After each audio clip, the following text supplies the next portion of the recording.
Ta-da! We're away. We're recording. Yes. Where's my champagne bottle to hit this fucking boat? Did it hit this bolt?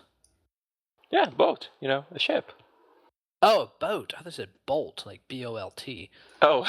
Like, when it hit this bolt, I was like, wow, that's an adventurous aspiration there, given it's a champagne bottle. Well, it is a pretty fast ship. Or boat. Boat. Well, I guess I'll just start the countdown properly. Yeah, I reckon. This might be a shorter one. So, 3, 2, 1...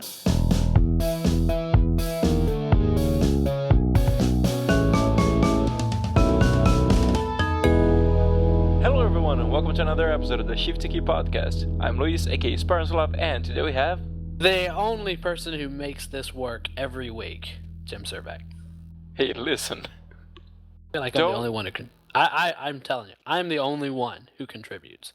Definitely not Tyler, ever. Don't ruin the illusion that, TJ and I and Tyler are here often. You're totally not, just making an impression of SpartanSloth's voice. No, this is totally a two-people conversation, not just one pretending to be another. That is correct, actually. That's a true statement. We do have two and only two here today, so this is going to be this is a first. I don't know that Luís and I, you and I have ever actually had like a one-on-one conversation before. Indeed, we haven't. Not on record, at least. Yeah, definitely not on record. That's the only kind of conversation that matters. Oh. Legally speaking, or? Legally speaking, only the conversations on records are the ones that matter. Oh, man. Maybe I should explain to the audience again, but... remember what I said a few weeks ago, that getting guests is hard? Yeah, it is hard. So, I guess that's the third time you get, like, a Shifty Key podcast episode with just two people. It's no different than the private cast. It's just we'll just have to find ourselves a topic and talk about it and go on for a little bit, and we don't have to make it not every week has to be a big production, Oh, yeah.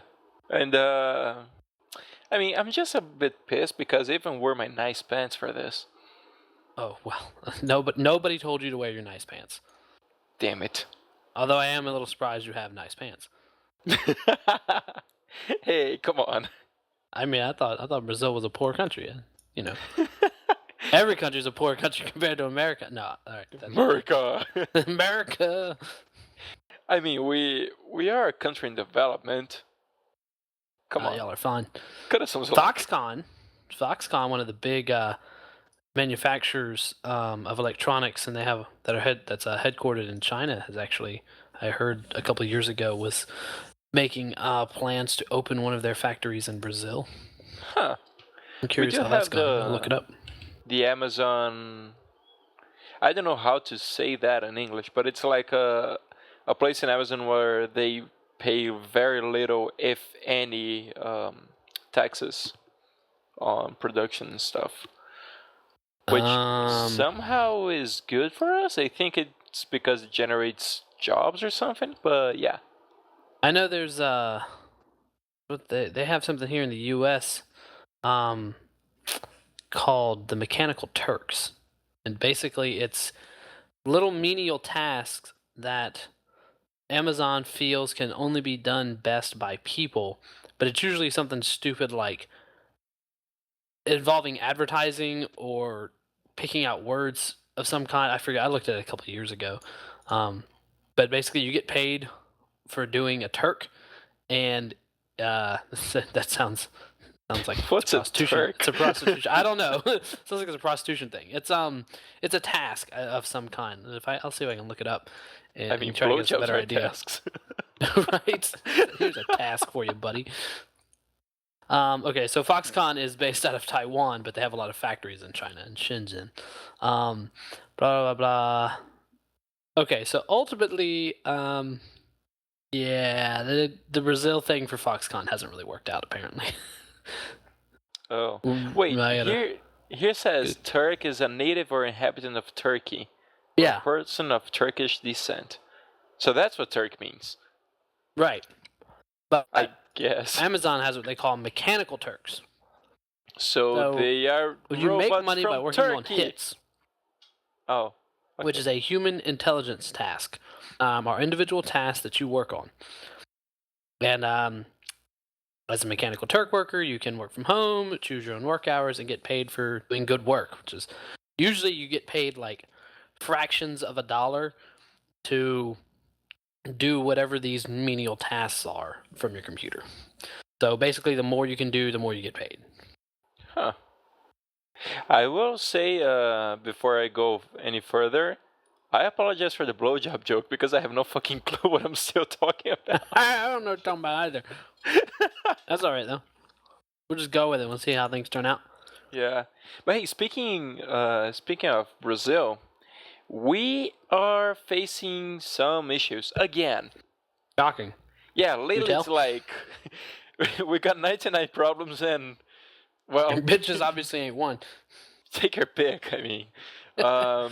So yeah, along with the political crisis, we are also going through an internet crisis. The companies here, and surprisingly, they are having the support of the main company, the thingy that controls telecommunications here. They want to start charging internet as data plans, kind of like you do for cell phones. Mm-hmm. And people will have to pay more for shit like YouTube and Netflix and, streaming services, online gaming.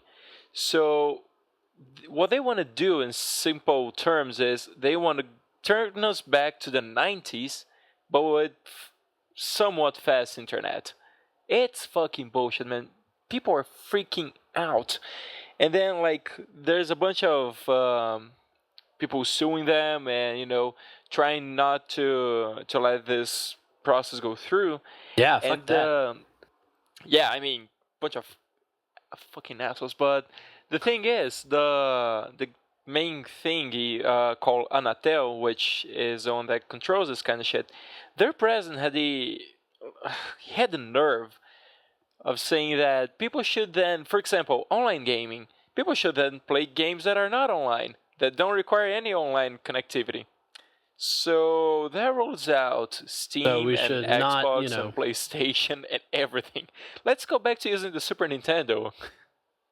So, I mean, I guess, see, this is one of my issues with, higher-ups from the older generation who don't grasp that gaming is more than just, frying your brain. While a lot of it is just frying your brain, looking at pretty colors on a screen. In a lot of cases, it's more than that. It actually allows communication between different groups of people, so you can get new ideas. It kind of grows your culture, And I hate when people are like that, where they're like, "Oh no, no, don't do that." Well, that's just gonna shut your culture down, isn't it? Yeah, I mean, if this goes through, for example, I don't think I'll be able to keep hosting the podcast. I'll be able to do let's call it the administrative part of it, getting guests when I actually manage to get guests, the group stuff and all, but actually recording the data stream that we use here, and even to listen to the episodes on YouTube and stuff, that will be gone, because they would start charging, and apparently it's a lot for that kind of service. But one thing that people are pointing out is that they first of all want to get more money. Shocking. Yeah, no shit. But also because the same companies that provide internet for us, they also provide cable TV. And surprise, surprise, people don't really watch TV that much anymore. When you have stuff like YouTube and Netflix, stuff you want to watch at the tip of your fingers. Yeah. So. Well, this is. I mean, the United States is going through something similar, but we're going about it different ways. Data caps are becoming more and more prevalent. Comcast has what we call a soft cap, where you get 300 gigabytes a month, and when you hit that 300 gigabyte limit, then for every, I forget how much. Actually, I want to say it's 50 gigs. For every basically when you hit that 300 gigs, you'll then get charged for another data. But it's a fairly expensive upgrade because I think our Comcast like $120 a month, and that extra 50 gigs I think it's $30. So I guess it's not a super bad deal, but it's kind of frustrating because we don't have TV. We do everything online. So we blow through that 300 gig limit every month. There's 3 guys in here. We're all gamers. We all stream high definition video. So it kind of sucks. I think AT&T with their Uverse, since they're rolling out fiber, that is, I don't think they have a limit, and neither does Google Fiber, I don't believe. I don't know about Verizon, though. But we're going through kind of a similar thing where it's companies like Comcast, who basically, they're owned by NBC Universal, which basically makes money by selling ads on television, needs people watching television so that they can make their ad revenue. So that's why they're putting a lot of these limits into place, force people into hanging on to television. Like there's a lot of live programming that you can't get online, sports especially.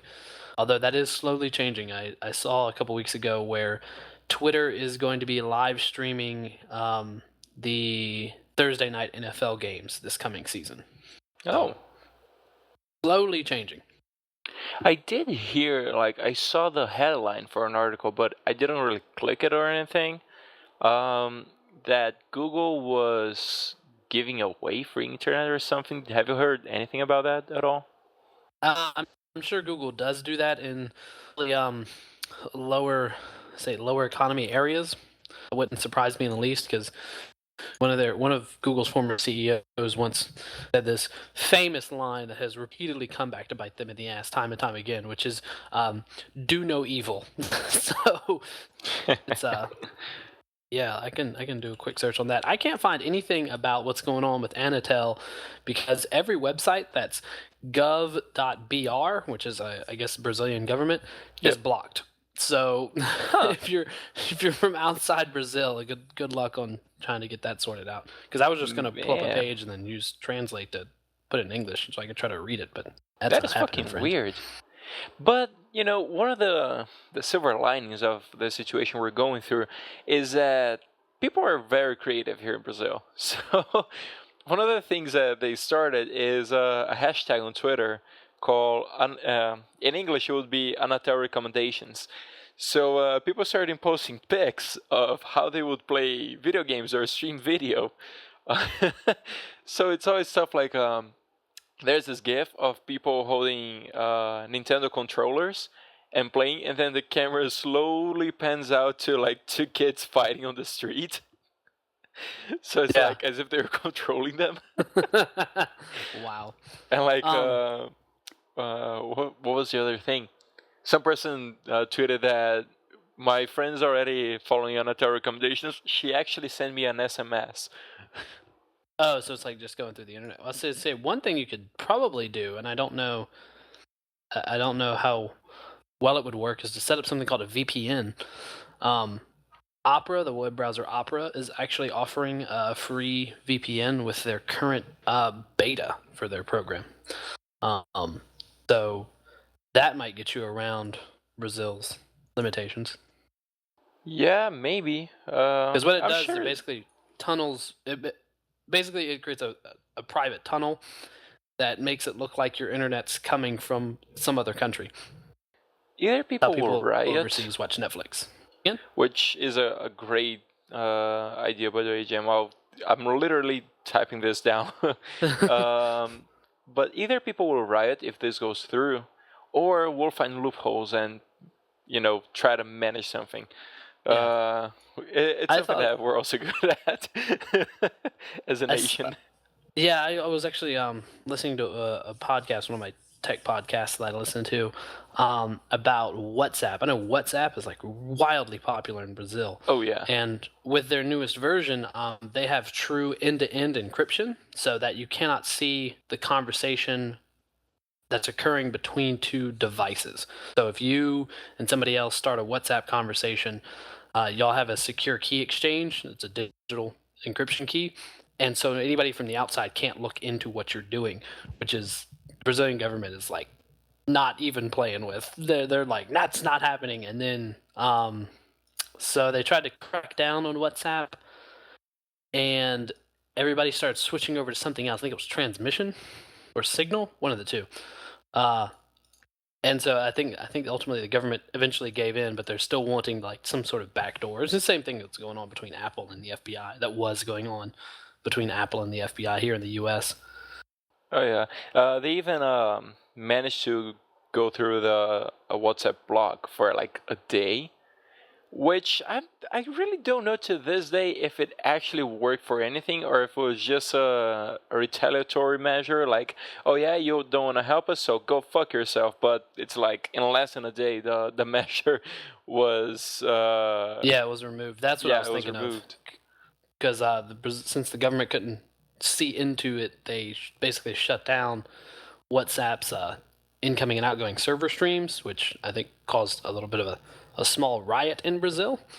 And so they kind of backpedaled on it and said, okay, well, we'll turn it back on for now. But from what I understand, the Brazilian government still absolutely wants access to basically be able to see what everybody's doing at any given time. Well, what kind of government doesn't want that? I mean, they're all about checking into people's lives. Sure, I mean that's just governments in general, but with power want power, and they want more power, and they want to keep power. So, and one way of doing that is having information on everybody else, so that you can ultimately auspices of doing the good and just thing to make sure that their people are safe and protected. But we know, if looking at history, that is rarely the case when it comes to entities, and unfortunately, especially so, at least from the outside looking in, about Brazil's government. Yeah, I mean, even like other sorts of technologies, airplanes, for example. I mean, bitches gonna fly, right? Nope. Bomb drops, yay!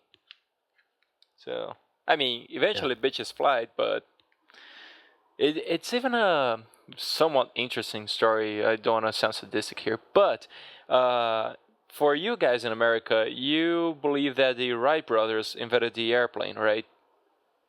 Yeah, as far as we know. Yeah, here in Brazil, it was. I think it had something to do that both invented or like created a thing that was kind of an airplane around the same time. I'm not sure if it was on the same year, but back then, like a couple of years difference was not that big of a deal. Well, yeah, so you didn't have the means to transport news across the planet at the same rate. So it's probable that one or the other created a working airplane-like device, something that gave them legitimate flight for some sort of controlled amount of time, and years later it's discovered, oh wait, somebody else did it, though. That wouldn't surprise me. Here was Santos Dumont, and legend has it that when he found out that the airplanes, that for the sake of the story here, let's go with he invented the airplane. But anyway, when he found out that the airplanes he invented, the thing he helped create, was actually being used for war purposes, he killed himself. He did kill himself, but apparently that was the motivation behind it. Fucking sucks. Yeah, I'm looking him up right now just because I've never heard of the guy. It says he designed, built, and flew hot air balloons and early dirigibles. His rising fame in his field culminating in the winning of the Deutsche Dilemurte Prize on 19th of October 1901 in a flight that rounded the Eiffel Tower. Blah blah blah blah blah. He was a national hero, having his name written on the Brazil Hero Pantheon. Well, you have a pantheon? I'm Brazilian and didn't know that. Huh, the more you know. Although sometimes we learn that... Oh, Jim? His mic went mute.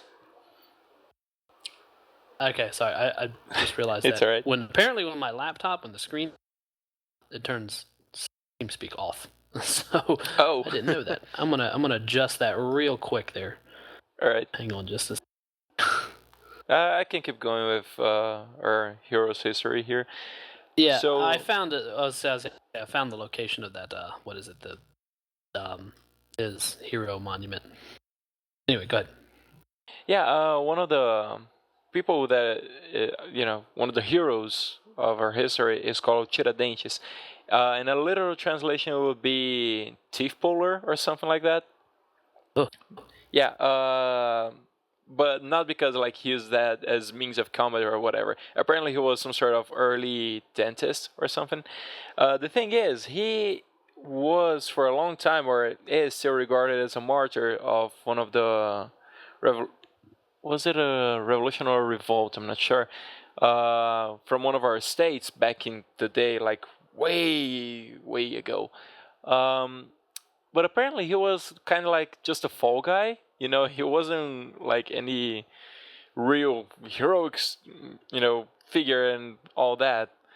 But yeah, there was, I think, yeah, this week was his holiday.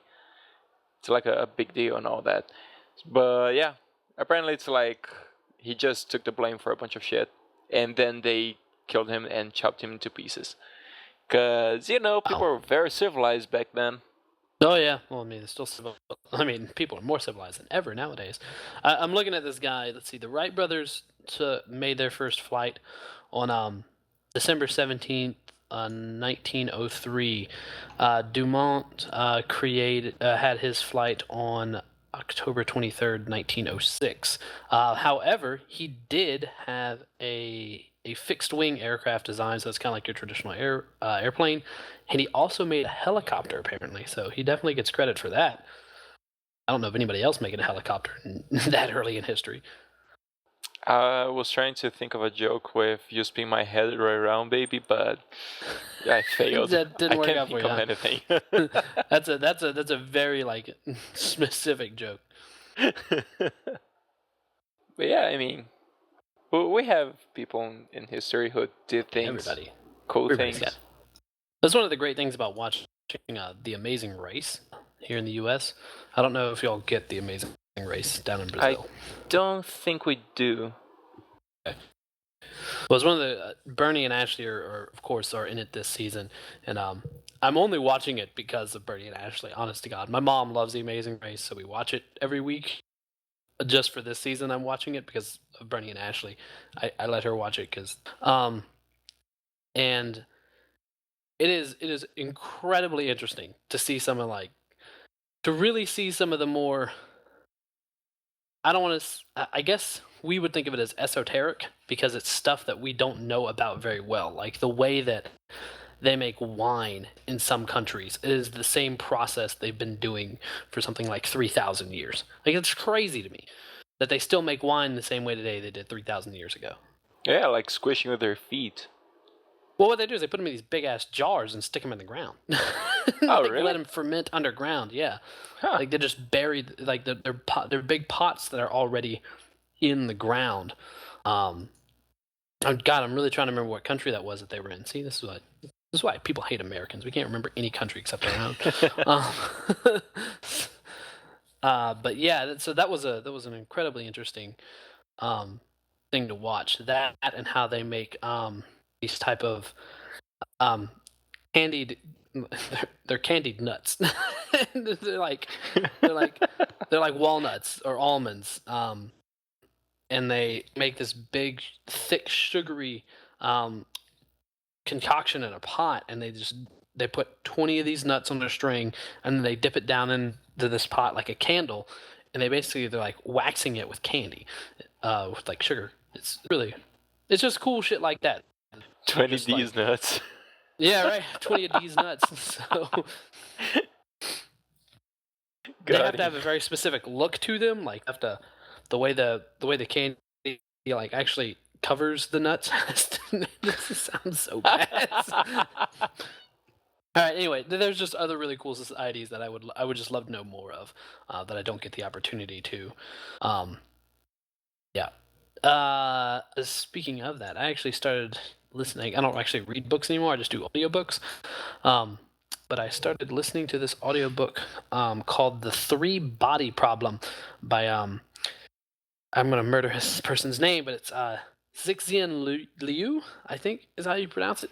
I But didn't know. anyway, Can you write it down for me? it's Cixin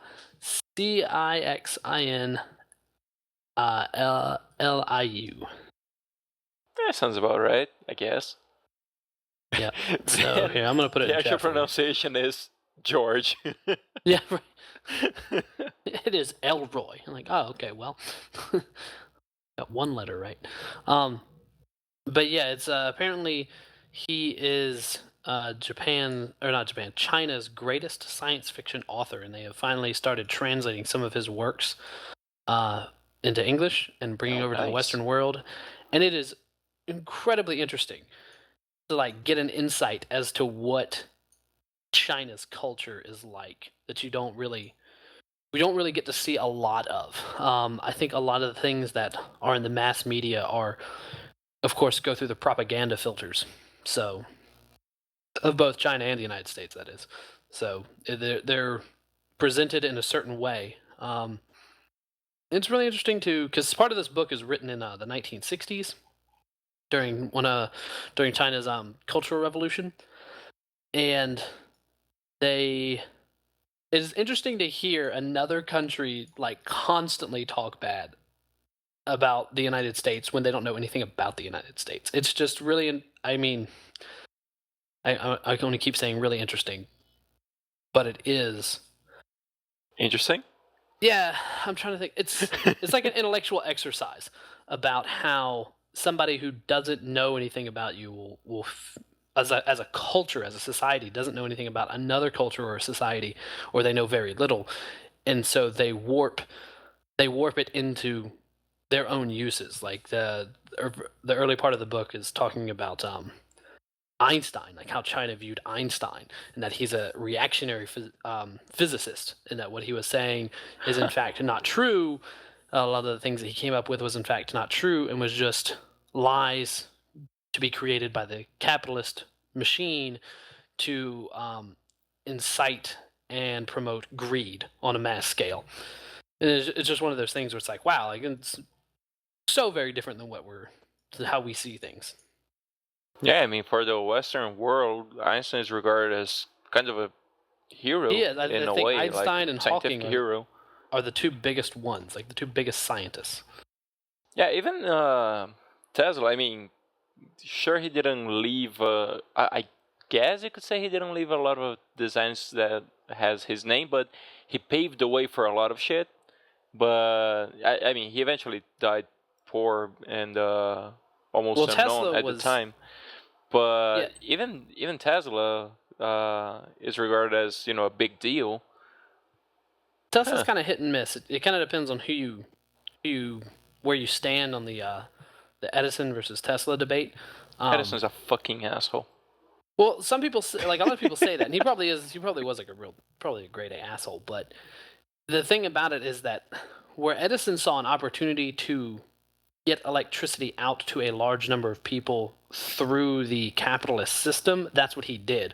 While Tesla, on the other hand, was a product of a Marxist society, and he kind of came off as an eccentric because I think he was very fervent about his ideas and the good that could be done, but the reality is that in Marxist and socialist societies, it's not about what you do for society as a whole, it's about the good that you do for the people at the top who can run your society. So ultimately, Tesla was not recognized for the good things that he did in his time because of the just where he was in society. Because Tesla and Edison never met. There's no official record of them ever meeting each other in any way, shape, or form. So I've heard it like thrown around that like Edison shot down Tesla's ideas and that he stole some of Tesla's work, but Tesla was very much into direct current, while Edison was in alternating current, which alternating current is like more than half of what we have here in the U.S. because direct current is great for things like computers, not necessarily as great for things like electricity coming out of the walls. My God, Sparks is going to murder me. I'm sure that I'm screwing this all up because she's an electrical engineer. She knows all about this shit, and I'm just talking out my ass. So Sparks is going to give me a lesson in electrical engineering after this podcast. I'm sure. Yeah, she'll be breaking our metaphorical bones right now. Yeah, she's gonna be busting my balls.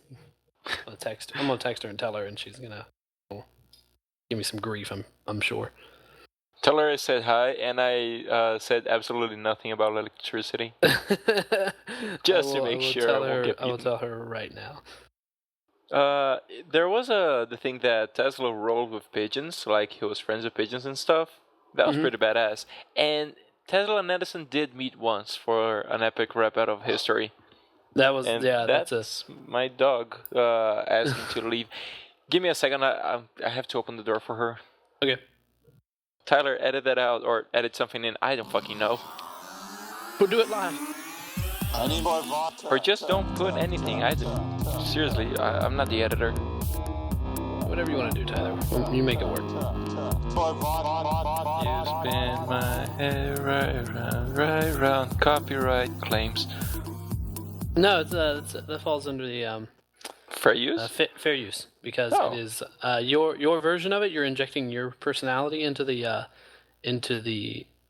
performance, and you're not doing it for profit. So therefore, it's fair use.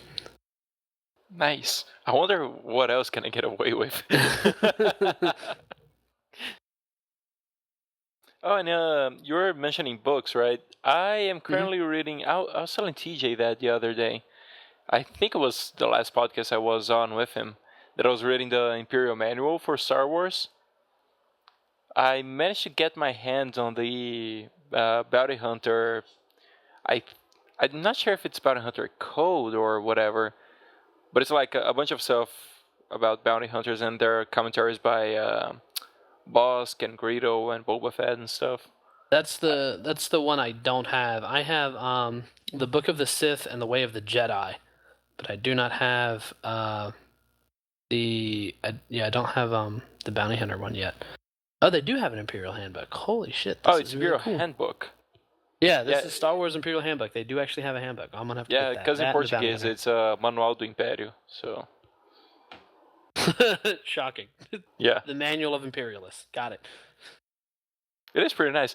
It kind of gets a bit draggy when it starts talking about like the many formations of their army. Like, this cell is composed of this many soldiers. This other cell is composed of that cell and another cell. And like they keep going on with that. That part got a little boring, at least for me. But other than that, it's pretty nice. It is a Legends book though, so. Right, yeah, it's all Legends at this point, but it's kind of it's one of those things where it's a kind of a step in the direction of universe building, or world building. So I think that's it's a little. They are a little dense. Like, you kind of got to take yourself out of it and go, okay, it's not a story. It's like a look into the Empire or the Sith or the Jedi or Bounty Hunters as a larger organization. Yeah. I just saw on Amazon here they have two things. Something called the Sith Academy: The Path of Power. The 9 Echelons of Sith Mastery Volume 1. It was released in March of 2015 last year. What? That is probably canon then, because I would think the so, Legends thing is from 2014, right? I guess.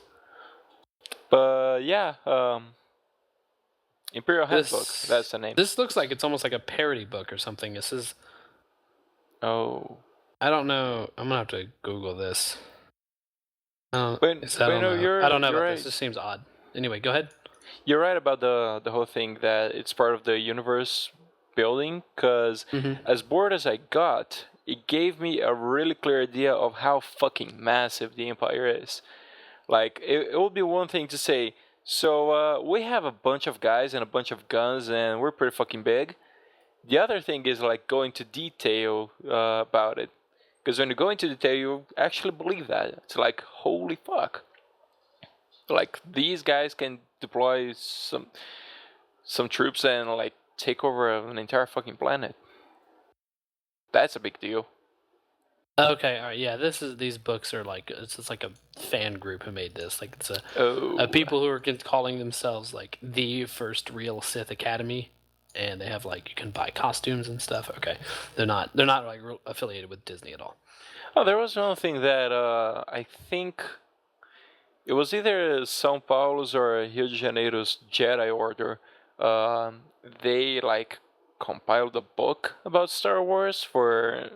I'm not sure if it's for beginners or something, but yeah, that's a thing. I don't own that book, by the way, but apparently they did it. Wow. Yeah. Amazon has this book under churches and church leadership. Oh! Holy crap. Oh my god, that's funny. Man. Okay, well, it's a new religious organization, everybody. The Sith Academy. So go sign up and get your Dark Lordship title. Guess. Holy shit. Can you actually imagine someone having like a picture of Palpatine by their bedside? Oh my god, that would be awkward. Hey, is that your grandfather? In a way. It's the Emperor of the Galaxy, sir. You don't know the Emperor? Do you have a moment for the word of Lord Sidious? Do you have a moment for me to tell you about our wise and generous Emperor, Darth Sidious? Oh, man. So I'm looking through this stuff. They have a Disney Infinity. Like Disney Infinity is their like whole like Disney's take on the action figure things that like. Yeah, it's kind of like the Amiibos, but for Disney, right? Right. Yeah, that's an excellent way to put it. I'd actually considered giving that thing a shot and seeing what it was like, but it seems really complex to get started on. Yeah, apparently because there's all the different toys and like sets that you gotta buy, and they have like if you want to transfer your character data between consoles, like you actually have to have their mount thing. Like the Xbox is separate from iOS devices, which is separate from the PlayStation and Wii. So yeah, that smells like a money trap. Yeah, I was about to say it's like, man, I don't know if I want to like get involved with all that. But anyway, I just saw one that was like Kylo Ren. He's like all a little short and like chibied out. It's kind of funny. Yeah, they're not really like at. Can you actually talk about accurate proportions with action figures? But you get my meaning. Like they don't try to make him realistic. Like it's more of a He's chibi like thing. he's short. I mean, they're definitely like all have a very cartoony look about them. Yes, that's what I was going for. Darth Vader's very funny looking. I mean, I'm kind of interested just to buy them, just like decorate my desk with at work. Oh yeah, because if you were into collecting the whole thing, they're at Disney Infinity 3.0 last time I checked. There is a fuckload of characters because it's like movies and books and I went and looked it up, shit. just the Star Wars stuff. It was just like, holy crap, there's so much. Yeah, it's like that droid from 24 minutes in episode 4 at the right corner of the screen. You can buy him. Nice. I should check the 24-minute mark on that movie and see if there's any droids there. Oh, and while we're still kind of in the topic of books, or not, but going back to it we can go back. I started, like I mentioned a while ago, I think I mentioned on the record, that I was playing The Wolf Among Us and it was pretty good. I started reading Fables now. Man, it's really good. I really like that. And then I got surprised because I thought my comic book knowledge was decent, but then I realized that Vertigo is a DC branch. I think I can finally say I like stuff by DC that is not Batman related. Because there's a lot of stuff by Vertigo I read throughout the years without realizing it's a DC branch and that I enjoyed. So, that was surprising. So wait, all right. So you're playing Wolf Among Us and you said you started doing what? You said you started reading Fables? Yeah, I played The Wolf Among Us, and after I was done with it, I went to check the, let's say, source material. And I'm not sure if it's a comic book or if you can call it a graphic novel, but it's called Fables. Okay, so it's not actually related to The Wolf Among Us. It is. Yeah, All here's right, how I'm it thinking of works. something else that's called Fables. Then. Yeah, here's how it works. Fables is again a comic book or a graphic novel. I'm gonna go with comic book. Please, people, don't murder me. It's the same thing. Just Yeah, So yeah, it's a comic book about the creatures and people from fairy tales. They get their lands invaded by an entity called the Adversary, and so they become refugees in our reality. So they come to our world, and they have their own community called Fabletown, which is like a neighborhood in New York City, and there's an annex upstate New York called the Farm, where the fairy tales that are not human or cannot shapeshift into humans stay there. So pretty much talking animals. Um, and so like tells the stories of those people and like eventually how they deal with the whole adversary business and stuff and what happens, throughout their time here in our reality, let's say. And then there are spin-offs, which are Jack of Fables, following the adventure of Jack, the giant killer and all that. Then there's Ferris, which I haven't started yet, and it's with the female cast of Fables. And The Wolf Among Us is kind of a spin-off, which serves as a prequel to the comics themselves. They take place before the first issue of Fables, and it follows mainly Snow White and Big Wolf, which is the big bad wolf. But he's reformed and he's acting as the sheriff of Fabletown. It's pretty interesting. It's a pretty interesting take on it. I'd totally recommend it to people looking for new stuff to read. all right, cool deal. And it came before the whole Once Upon a Time series, which apparently had some sort of influence. There's a whole thing about it on Wikipedia, but I'll just post a link to that. All right, so go check that out, people, if you are interested in The Wolf Among Us and or Fables. Yeah, totally worth it. There is one that I read the other day, though, that I fucking hated. Are you familiar with the movie or the book Fight Club? Yeah, I've seen the movie. I don't know if Tyler's gonna put the song in the background again. Allegedly, we're not supposed to talk about it. But anyway, the creator of the book, he said, like, oh, I'm gonna make Fight Club too, but in graphic novel format. I was like, well, I'm gonna check that out. I checked it. There are some interesting concepts to add to the whole background of the story, but man, I fucking hated it. Like, halfway through the story, I don't know what the fuck happened, but it just got so bad. It got so confusing at the end. He decided to write himself into it, which is a bold move. It's hard to put yourself into a universe you created and where you play yourself. And, it's not like Tarantino playing characters here and there, making cameos. So, I'll give him credit for trying something this bold, but still, the execution of that was really bad, I think. Like, it got too fourth wall breakish, and the end is just a fucking mess. I didn't like it. Apparently, he's gonna do Fight Club 3 again in graphic novel, so I don't know if it's to fix stuff or if they're just milking the franchise at this point, but I guess we'll have to wait.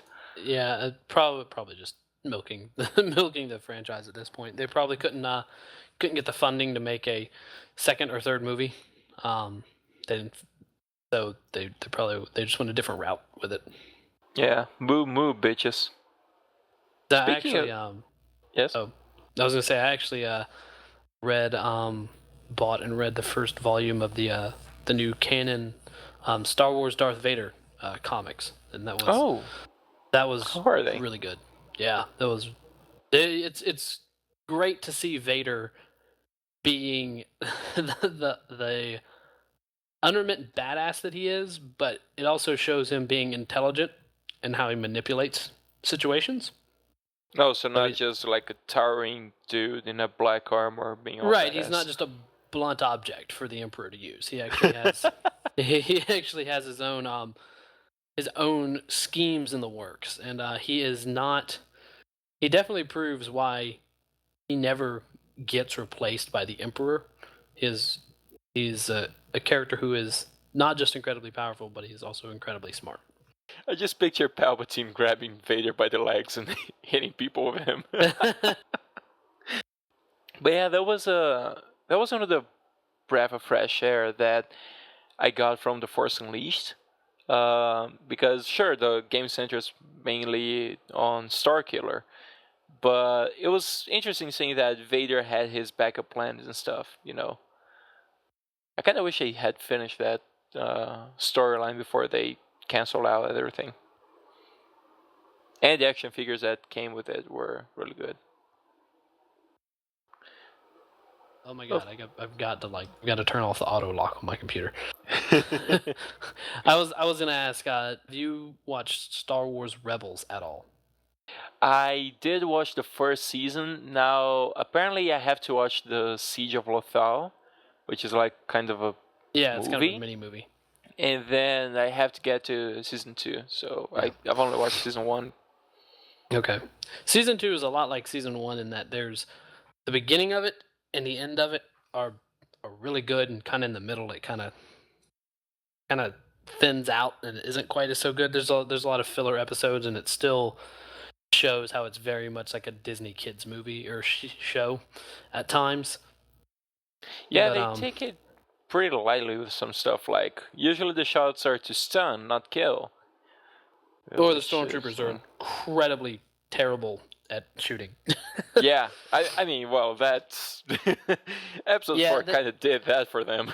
Well, they kind of like they go over the top with it though in the show. Like there was a scene where they had two characters who were like 20 feet away from stormtroopers, and they were just standing in the open. Like they literally had no cover, and their backs were up against a wall, and the stormtroopers were missing. And it's like, okay, like you're really taking us out of it.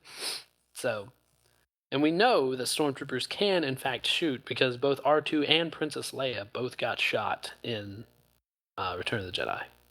Yeah, I mean, allegedly, if you go through at least the Legends stuff now, they always say like, "Oh, stormtroopers are badass motherfuckers," but then you go to the movies or animated series, it's like, man, who gave these guys guns? Yeah, well, the animated series, it's a kids show, so I actually defend the stormtroopers in the original trilogy because the only times that we ever see the stormtroopers not doing a good job at their job is when they are intentionally letting people escape. So how the crew, our heroes, escape from the Death Star, like they were supposed to escape from the Death Star. Yeah. And then in Empire, they don't kill Luke when he's attacking Cloud City because they want to lure him into Vader's trap. See what I'm saying? Yeah, so, same thing for Return of the Jedi, I guess. Well, no, in Jedi, I mean, they were just... I think it's a matter of... I think the stormtroopers are probably just not familiar with the terrain. I'm throwing them a little bit of a bone on this one. is that the Ewoks know the terrain better than the stormtroopers? So, yeah. And that's really what it comes down to. I'm assuming, because I mean... Mythbusters did a thing where they actually proved that you can take two big logs and in one of their Star Wars specials and smash a van between two massive logs, so you could in fact destroy an AT-ST in that way. That was pretty ingenious of Ewoks, but you gotta think like, why did they have that trap placed? Like, were they just waiting like someday something big enough is gonna go there, and like, we're hey gonna guys, kill you know what? There's gonna be well, the Imperials have been on Endor for a while, so maybe the Ewoks had like quietly been preparing to attack the Imperials. Well, yeah, it could be. But how about we do some questions? All right, sure. Questions. I should not do that. My throat's a bit busted. Yeah, you shouldn't. You shouldn't do that. Yeah, but you're just saying that because you think I shouldn't do that at all. Yeah, that's correct. That is a true statement. I don't think at all. All right then. So this one was sent by Dr. Sparks, and she asked, "Would you ever get up early to play video games?" Yes. Yeah, I've done that before. I've done that before, and I think I still do that, sorta. When I was a kid, my video game was like in the backyard.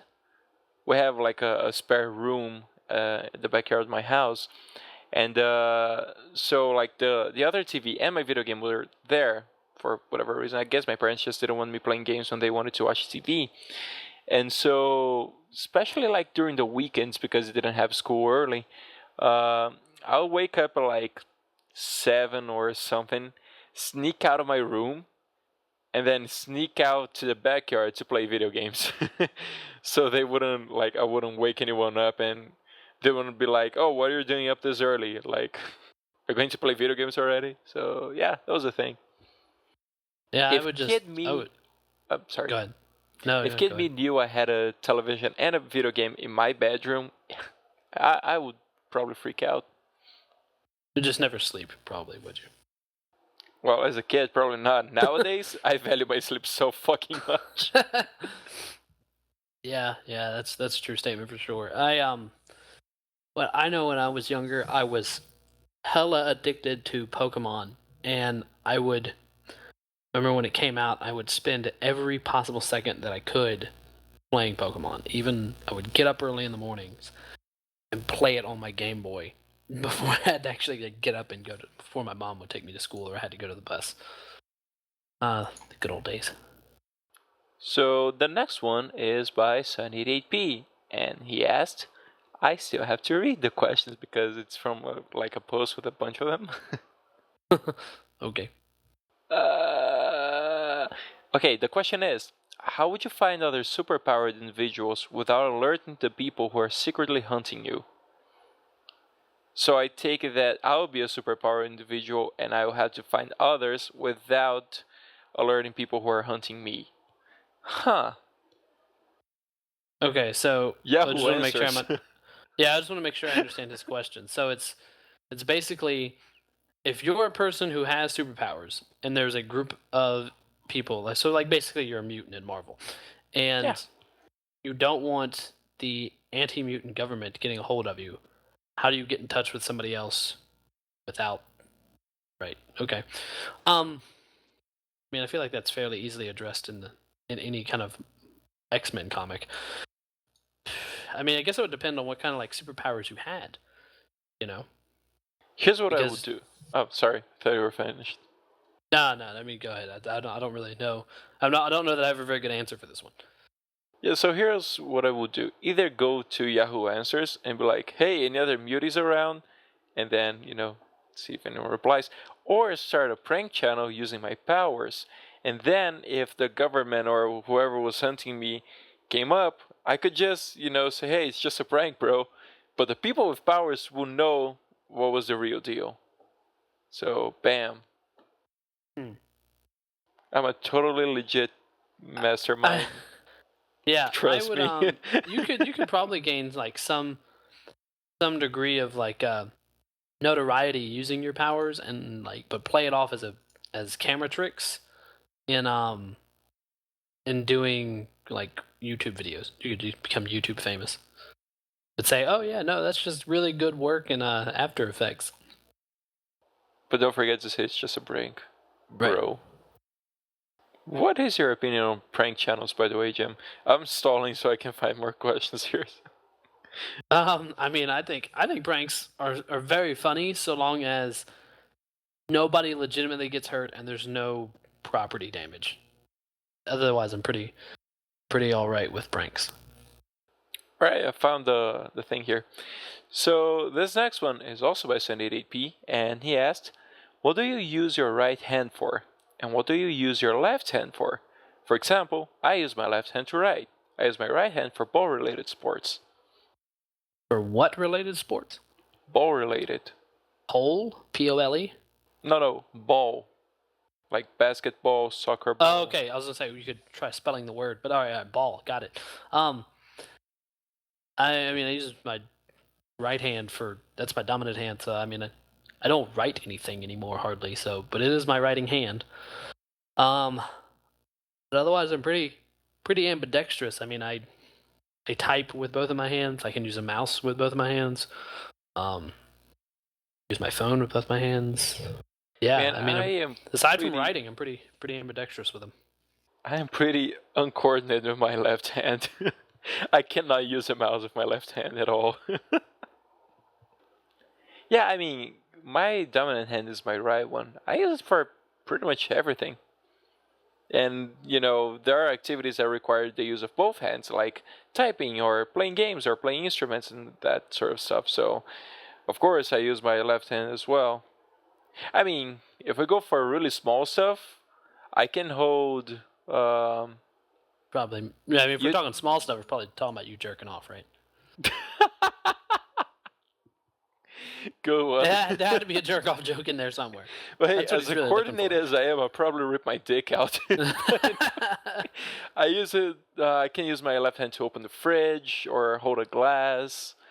To drive, when you have to shift gears, I shift with my right hand, of course, and so I can stabilize the car with my left hand. Stuff. That is actually a tough question to think about. Like, what do I use my left hand exclusively for? Huh. I had no idea. I don't know that I use my left hand exclusively for anything. Oh, I can use my left hand to trim my nails. Like, I use my right hand to trim the left side of my body, and the left one to trim the right side. I shit you not. Wow. Yeah, I guess that's true. Yeah, that's true. If we're talking about fingernails, yeah. So, ladies, that's a skill. He'll trim the right side of your body with his left hand, ladies.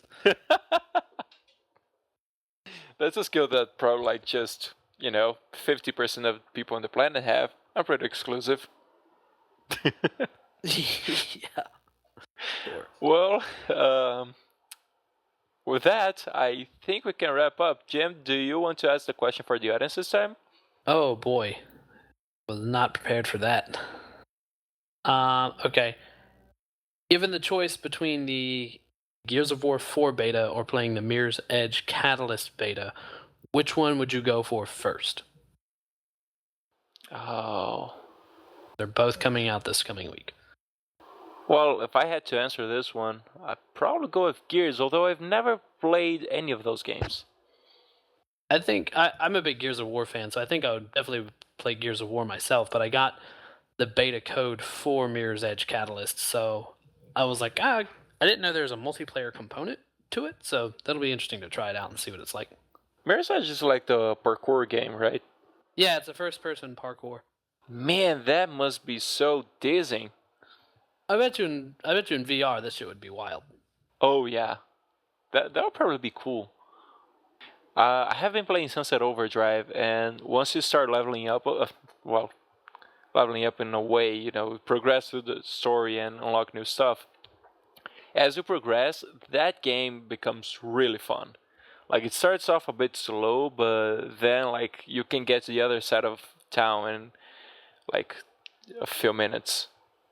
Yeah, and my roommate played it for a little while. He ultimately got sucked back into Destiny, and now he's stuck on the Division, which I played an hour and a half of the Division, and then stopped playing because school Division was time consuming. Yeah, Division is pretty Destiny-ish, right? From what I gathered. And I hate, and while I didn't like Destiny, and I'm not really a Ubisoft fan, I do actually like the Division more than I like Destiny. It just feels like the design of the Division lends itself more to this first-person shooter RPG MMO gameplay. And it probably has more story than Destiny could ever hope for. Yeah, well, I was going to say, in this first hour and a half, I mean, it's definitely... There's a lot of mystery because you're trying to figure out what's happened in New York City. And the characters absolutely pull you in. The voice acting is very spot on. While Destiny didn't at all. Yeah. Spoiler alert, what actually fucked New York was a lice outbreak. A lice outbreak? Yeah, kids don't wash their hair. city Are gets you consumed. shitting me? I was gonna go back and play Destiny, but I mean not Destiny, The Division. But if that's really what happened, I'm not. No, I'm just shitting. Okay, I was about to say I was kind of like, you've got to be fucking kidding me right now. That'd be fucking funny. Good God. Society has collapsed. Why? Ebola? No, Lice. lice. It's not Ebola, not cancer, not AIDS, not super viruses. Fucking lice. Well, that does it for this episode. Everyone, thank you so much for listening. Well, Jim, you're part of the cast, but, thanks anyway. Although I never thank TJ or Tyler when they show up, so, whatever, Jim. Don't forget to listen I'm a special guy, I guess. I appreciate being here. But, yeah, don't forget to listen to the outro to find out how to interact with us. And until next week, wash your hair, people. Yeah, really. Bye. Lice. Thanks for listening to the Shifty Key Podcast. The intro and outro music is provided to us by our editor, TDBTyler. To get more involved with the Shifty Key Podcast, you can answer the questions for the audience asked by our guests, or even ask the cast a question of your very own, either here in the YouTube comments or in our Rooster Teeth group. To keep updated with this channel's shenanigans, you can follow us on Twitter, join and watch our group on Rooster Teeth, or simply subscribe. All links will be in the description. Until next week, goodbye. Instead of yelling penis, would you yell lice? Have you ever had lice, Jim, at some point in your life? When I was a kid, yeah. I think most.